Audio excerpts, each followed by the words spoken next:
আসসালামু আলাইকুম দর্শক শ্রোতা বন্ধুরা, এই দেখেন আমি 4টা বিড়াল পালি যে সেই বিড়ালের জন্য মাছ ভাজতেছি। মাছ শেষ হয়ে গেছে, আবার আনতে হবে। এদেরকে নিয়ে আমি অনেক জ্বালায় আছি। প্লিজ আপনারা যদি একটু ভিডিওটা দেখেন, লাইক শেয়ার করেন, কমেন্ট করেন, সাবস্ক্রাইব করে দেন, তাহলে বা ওদেরকে আমি আমার কাছে রাখতে পারবো। দেখতে পাচ্ছেন এই যে ওরা মাছ ছাড়া ভাবছে না, আমি কী করবো বুঝতে পারতেছি না কিছু। এদের 5 থেকে 6-7 কেজি মাছ লাগে প্রতি মাসে।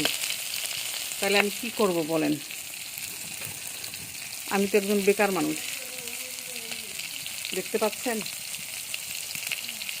প্লিজ একটু লাইক দিন, শেয়ার দিন। বিড়ালের জন্য এই মাছগুলো ভাসতেছি। আপনারা যদি লাইক শেয়ার করেন, কমেন্ট করেন, সাবস্ক্রাইব করেন, আপনারা পাশে থাকেন, আপনারা সাপোর্ট করেন, তাহলে আমি বিড়ালগুলোকে আমার কাছে রাখতে পারবো। আল্লাহ হাফেজ, ভালো থাকবেন।